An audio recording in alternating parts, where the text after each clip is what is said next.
In this match, there are only 2 survivors and the killer is 1x. Me who's a Dusekkar and the other survivor who is a guest 1337 rushes in for the generator in the graveyard. But that will be cut short cause we're the only target in the whole match. Oh no! But we won't go down without a fight. Soon the killer finally arrived at the graveyard where we stand, so I try avoiding him by going behind and the guest stands on top of the fence to give him the height advantage. Initially, he was going for me, so I tried making some distance away from the killer. But then when he used Unstable Eye, we took advantage of the end lag and ran away from the graveyard. But it looks like the poor guest did not optimize his route and becomes the closest target to the killer while I have the distance advantage, which makes him the easier target. What a horrifying revelation.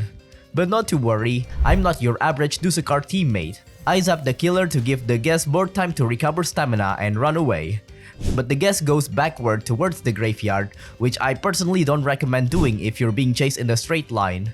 Unfortunately, he got hit by mass infection, which I could have saved him from if he were closer to me. So I rushed to the graveyard to assist him before he meets his demise.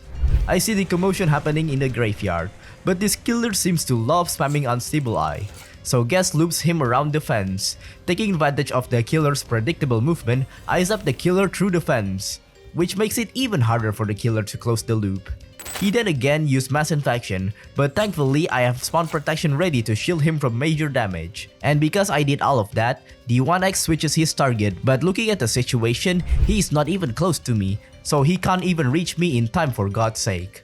So I bait him away from the gas so he can stay safe while I make this guy suffer with his 27 running speed.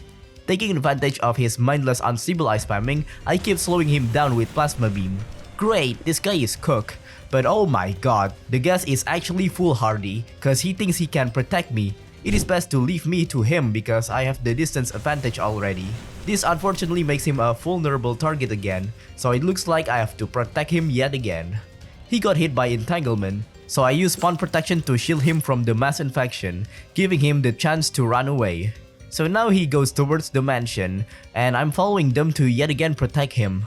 He made a bad play and got himself cornered. Thankfully, my spawn protection and plasma beam is ready to help him escape. But now he's extremely low, and good thing it's not a wise idea to switch target because there's not much time left, so the killer is laser focused on the guest instead of switching to me. But thankfully, in the end, my selflessness to protect others prevails, and with only 3 seconds left, I give him a final spawn protection and nullify every single attack of the killer.